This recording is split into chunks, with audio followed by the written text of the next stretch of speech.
All right, so I'm going to draw this ground plane once again. You watched the first video, the easy ground plane. I'm going to repeat that again, but there's one thing I didn't cover there, is how to draw the rectangles that are closer to you. I just included the ones that are further away. I'll explain in a second. And then after this, as you can see, I threw my ground plane in. After this, I'm going to just talk about how to, you can erase where it overlaps and forms and things like that. But I just drew right on top of my existing lines, and then you can clean it up afterwards, and I'll explain that in a minute. But, so what I did, I just taped a piece of paper right on top of my existing drawing just to show a quick demo. I'm going to throw my horizon line in. I'm going to put a point. I believe I had like a 1-inch border there before. I put my first point down here at the bottom. Doesn't have to be perfectly central, just in the center somewhere.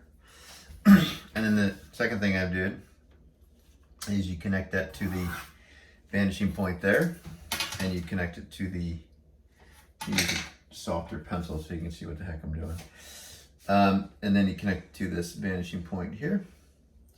Get on there. Okay. And you connect it to the vanishing point here. All right. Then after that, I said in my previous video that I went about 1/3 of the way up.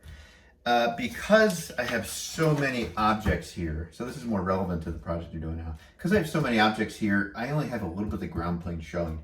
I didn't go about 1/3 of the way up. I went up just a little bit, 1, 2, 3, actually, it's not far from 1/3, but after the border, I kind of went in a little bit, and let me just take this back down. Let's just say I went to about here from the bottom part, and that's 1, 2, 3, you know, if you could count maybe 3.5 times up. From there, I strike lines through it, going to the left and right vanishing points.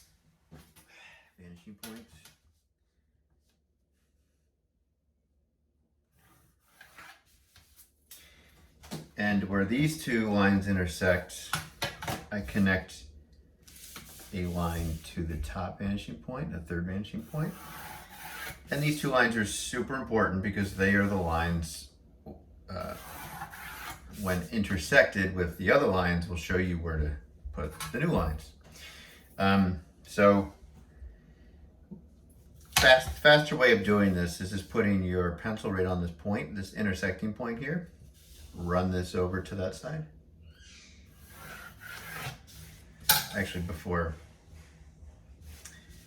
I did that, I forgot to put this guy in here. Okay. Well, whatever. So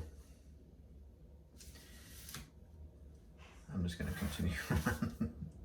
Not the best video, but bear with me for a second. I just made a boo-boo.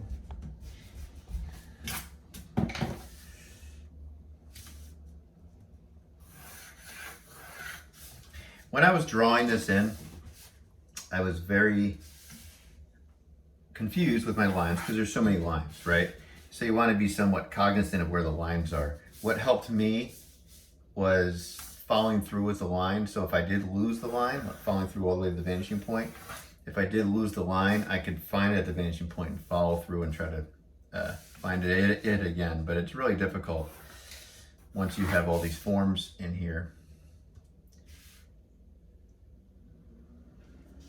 Oh, I forgot to do this one.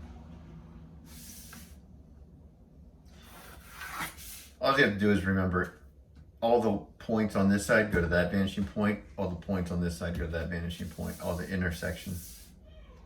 So this goes over here, and this goes over here. So you can kind of get the idea, and it goes up and up and up until you're finished.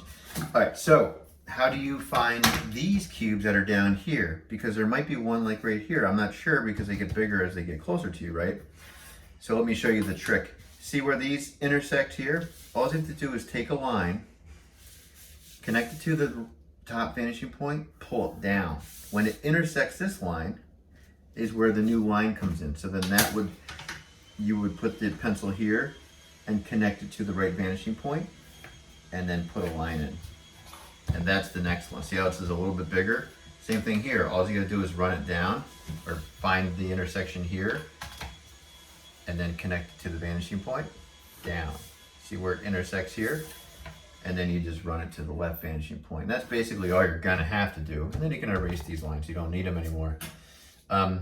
That's what I did not show in the previous video. And if you just look at these little points here, these intersection points, they will follow through and meet up as you connect to the third vanishing point. All right, now,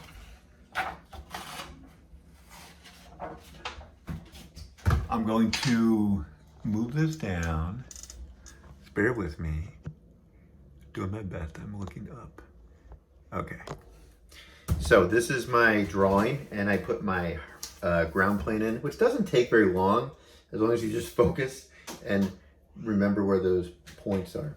So I'm taking my pencil and I'm looking at some objects here that I have that are opaque, right? And I'm just going to erase them, or erase where those lines are. That's all. I always get questions about this.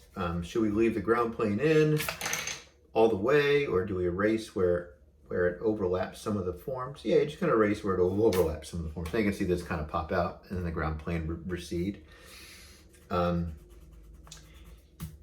Here, I could probably go in there and just clean it up a little bit. It's not a major deal.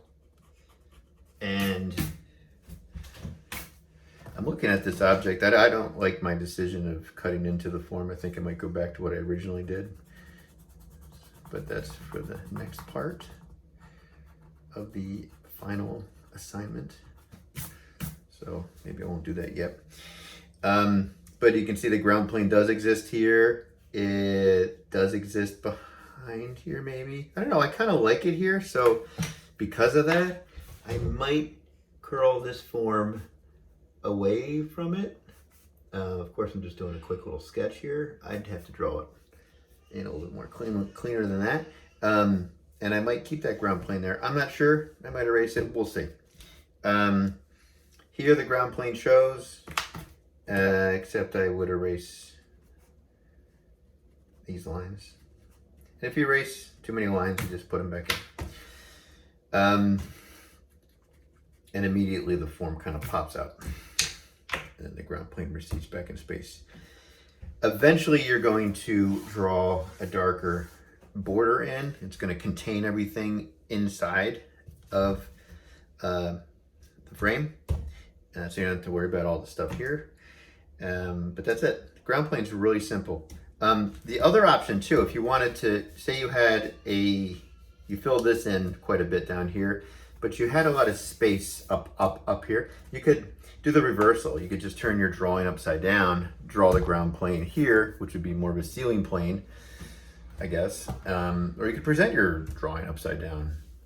There's no rule about that. So ground plane go on this side or on this side, but I do want you to throw a ground plane in. It's a really simple process.